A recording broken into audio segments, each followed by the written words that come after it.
Shalom, selamat pagi Bapak Ibu, Saudara-saudara sekalian, di mana saja kita berada. Dalam kerendahan hati kita akan mempersiapkan diri kita, bersekutu dengan Tuhan, memuji Tuhan, memuliakan Tuhan, dengan firman-Nya yang akan kita baca dan renungkan, sesuai bacaan harian Gereja Toraja, hari ini Sabtu 9 Juli 2022, dari Injil Yohanes pasal 3 ayat 14 sampai dengan ayat 21. Injil Yohanes pasal 3 ayat 14 sampai ayat 21. Mari sebelum kita membaca dan merenungkan firman Tuhan ini, kita berdoa. Kami datang kepadamu Tuhan, bersyukur untuk pemeliharaanmu dalam seluruh kehidupan kami. Jika kami boleh ada dan berada pada saat ini, itu hanya karena kasih karunia dari Tuhan. Mengawali kehidupan dan berbagai aktivitas kami pada saat ini, kami akan membaca firman-Mu, kami akan merenungkan firman-Mu, tanda persekutuan dengan Tuhan. Kiranya Roh Kudus menuntun kami boleh memahami firman-Mu, dan tentunya kami digerakkan melakukan firman-Mu ini dalam seluruh kehidupan kami. Mohon ampun untuk segala dosa dan kesalahan kami ya Tuhan. Kami sambut firman-Mu ini hanya di dalam nama Yesus Kristus, Tuhan dan Juru Selamat kehidupan kami. Amin. Firman Tuhan dari Injil Yohanes pasal 3 ayat 14 sampai dengan ayat 21. Firman Tuhan berbunyi, "Dan sama seperti Musa meninggikan ular di padang gurun, demikian juga Anak Manusia harus ditinggikan, supaya setiap orang yang percaya kepadanya beroleh hidup yang kekal. Karena begitu besar kasih Allah akan dunia ini, sehingga Ia telah mengaruniakan Anaknya yang tunggal, supaya setiap orang yang percaya kepadanya tidak binasa, melainkan beroleh hidup yang kekal.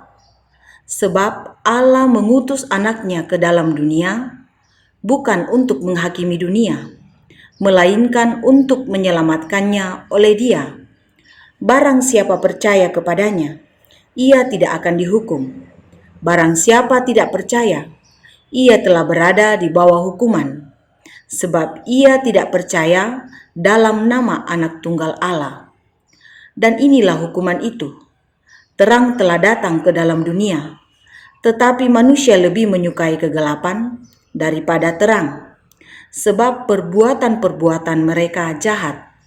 Sebab barang siapa berbuat jahat, membenci terang, dan tidak datang kepada terang itu, supaya perbuatan-perbuatannya yang jahat itu tidak nampak. Tetapi barang siapa melakukan yang benar, ia datang kepada terang, supaya menjadi nyata bahwa perbuatan-perbuatannya dilakukan dalam Allah. Amin. Firman Tuhan. Bacaan kita ini diberikan judul renungan, Percaya dan Meyakini Kasih-Nya. Percaya dan meyakini kasih-Nya. Bagian firman Tuhan yang kita baca dan renungkan ini merupakan satu rangkaian dan dari percakapan Tuhan Yesus dengan Nikodemus.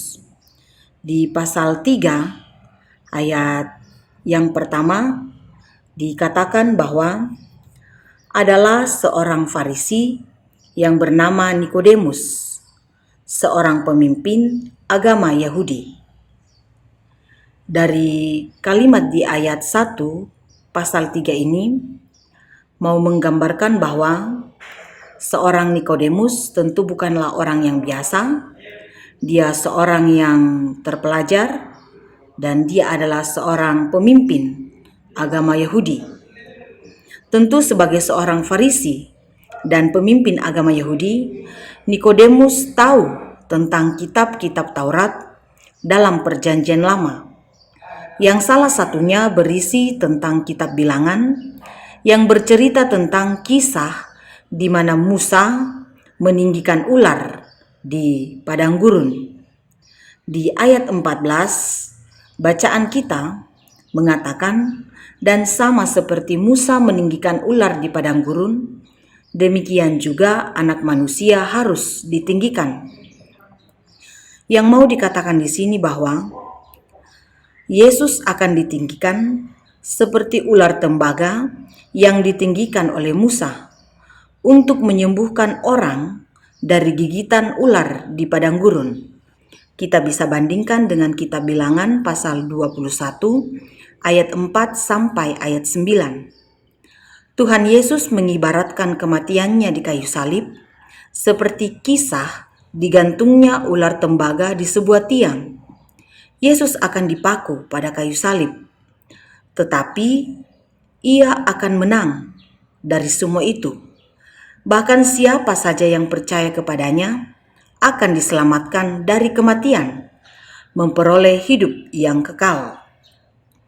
Alkitab mencatat tentang dosa manusia, Kejadian pasal 3. Juga mencatat tentang umat Israel yang memberontak kepada Allah, Bilangan pasal 14. Bahwa manusia yang telah berdosa karena melawan Allah harus menerima hukuman. Karena ini tentu ganjaran bagi yang memberontak kepada hukum Allah, memberontak kepada Allah dan tidak setia kepada Allah.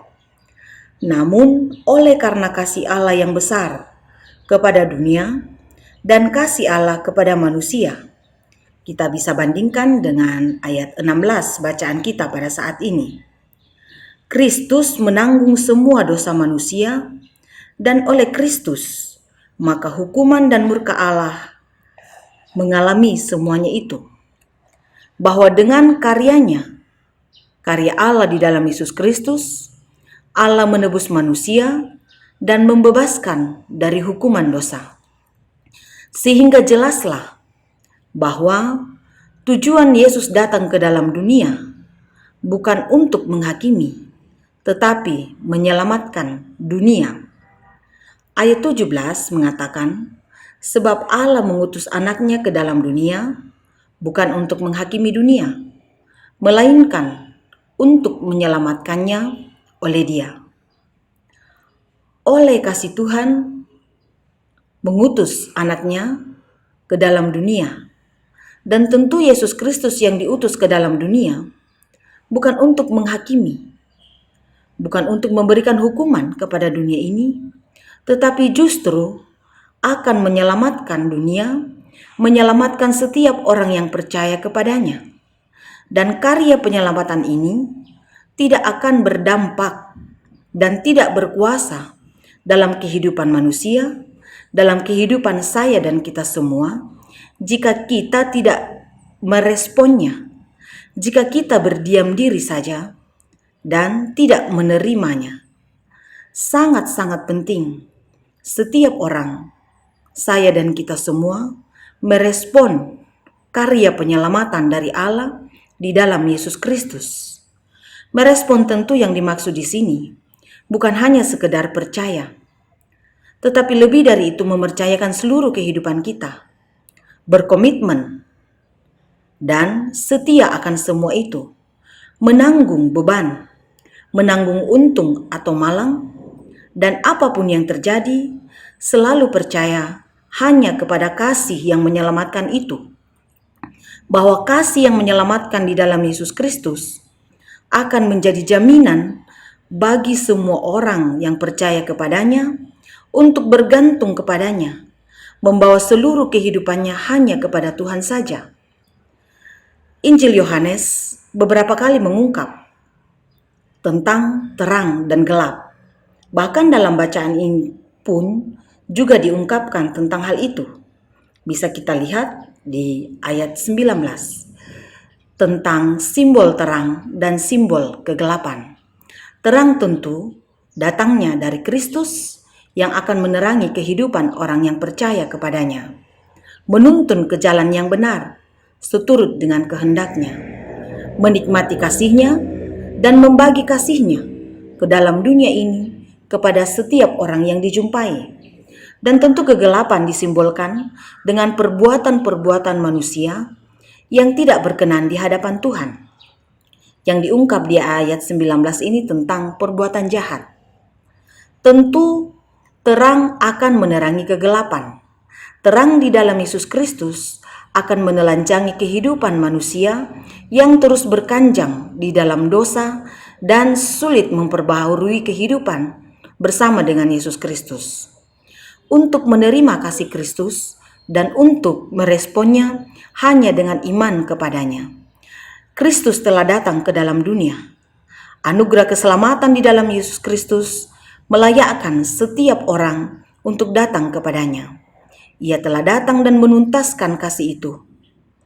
Kita pun boleh datang kepadanya, kapan saja, di mana saja, dan bagaimanapun keadaan kita.